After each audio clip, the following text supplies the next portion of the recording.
Thank you for listening to the Business Blast podcast. So for all my listeners out there that have been wanting to do your own podcast, I'd like to introduce to you Anchor. Anchor is a one-stop shop for recording, hosting, distributing, and monetizing your podcast. So before I found Anchor, I had never actually done a podcast because all the research that I had gathered made it seem very complex. Then I found Anchor, and Anchor makes podcasting extremely simple. So if you want to do your own podcast, go to anchor.fm/start.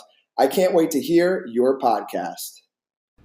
Welcome to the Business Blast podcast. I'm your host, Tyler Wagner. This episode is brought to you by Authors Unite. Authors Unite provides you with all the resources you need to become a successful author. You can learn more about Authors Unite and join the free community at authorsunite.com. Now, let's jump into the episode.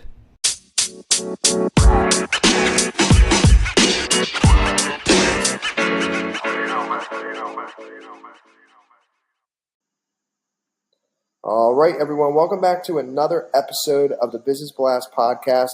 I'm your host, Tyler Wagner. Today I have Benjamin Bullman with us. He currently works in Iron Mountain's data management division as a client development executive. In addition to working full-time, Mr. Bullman also attends LaSalle University, where he is pursuing an MBA degree in business systems and analytics. Despite the heavy workflow and demanding schedule, there are many other interests that whet his appetite, including bicycling, golfing, fitness, music, snowboarding, reading, God, family, and being a world-class brother, son, husband, and uncle. So welcome to the show, man.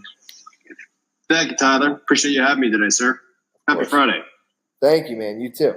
So we'll dive into the first one. The first question I have for you, Ben, is what is the best story from your life that has an underlying valuable message? So I think the best story for me actually comes back to my beginning stages of college where I attended James Madison University. I was one of those kind of kids that didn't know exactly what I wanted to do. I joined a fraternity, had tons of friends, switched majors about 10 to 11 times. And, a couple years in, I just kind of decided, hey, let's start over and find out what my why is, right? What my passions are. So I actually went ahead and transferred to Rider University, studied marketing while doing a majority of cold calling for some contractors in the area locally, and really found my passion for the sales and account management realm. And although it's less of a story and more of just a little bit of a timeline, it really was a pinnacle moment for me in that it really taught me to seek out what I wanted to do versus what other people had advised me to do in the past. And I really think that I would strongly encourage, your users and people that are quote unquote lost in life to kind of really, dig within your heart and find out what you really want to do. And I think all the rest will kind of fall in place from there. And what is the most valuable piece of information we should know that's within your expertise or industry? So for me, and I wrote this actually in the description that you had sent over to me, there's two types of salespeople in my eyes. There's hunters and then there's farmers. I think the statistic is that 5% of people can do both. I actually pride myself in being able to do both. So not only being able to cultivate and sustain long-standing relationships, but also to really drive new revenues and pitch products and services. So really just the ability to be a hybrid kind of rep, if you will, and really kind of cover the full gamut of sales expertise.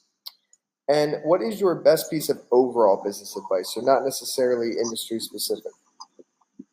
So overall business advice, especially when it comes to sales and account management, is to really do what's best for the customer. My boss actually has a famous saying where if you do what's right for yourself, what's right for the customer, and what's right for both, you're 9 times out of 10 going to be doing the right thing. So I'd have to say, the underlying message in that is that do what's right for the customer. And again, the cards will fall in place from there. And if you could give your younger self one piece of advice, what would that be? My younger self, some advice, set goals. I think it's one of those things where I think studies have shown that 85% of people in their youth that set goals achieve those goals and become successful. So if I can look in the Sleeping Beauty's magic mirror and tell myself one word of advice would be to set goals and also execute on them. And in your opinion, what is the key to happiness? So the key to happiness is to have a positive attitude no matter what you're doing. Especially, again, I kind of speak more from the sales side of the house because I've been in sales for almost 6 years now. But it's to take the good with the bad, meaning that if you have to take those ugly calls, kind of make them. Praise yourself for your achievements, but at the same time, stay humbled and always hungry for more, and never kind of deal with being content. And what is the best book that you've read, and what was the number one thing you learned from that? So actually, this is my favorite question, a very tough question for me because I do have a lot of books that I do like to read, but I have to defer to my recent reading, which is from the book Awaken the Giant, and it's by Tony Robbins. And the quote that really resonated with me was, if you want to change your life, you have to raise your standards. And again, going back to the, what I tell myself, in my youth to pave a more successful path in my career is to really kind of, evaluate where you are and then kind of, take it 2 notches up and set goals and objectives to achieve them. And what is your favorite quote and why? So my favorite quote, again, I don't mean to harp on Tony Robbins, but he's just kind of one of those guys that's really made a distinct impact in my life. And it's that whole idea of raising your standards, not only in sales, but I think in any career, if you kind of, if you're striving to be an associate, and that's, again, kind of where, the first level out of college, that's kind of where you're land. But, my thing is when I first came to Iron Mountain, my mentor asked me what I wanted to be. And I told him I wanted to be the CEO. And honestly, I might not be the CEO. I'll try every day to be that. But even if I were to land at, say, a director or a VP role, that's 10 times higher than I'd ever think I'd achieve. So again, just raising your standards and planning and scheduling a roadmap to get there. I love it, man. Thank you so much for coming on. The last question I have for you before we let you go is, where is the best place for people to find you online? So the best place to find me online, I'm a big LinkedIn guy. So that's actually the other link that I provided you with is LinkedIn.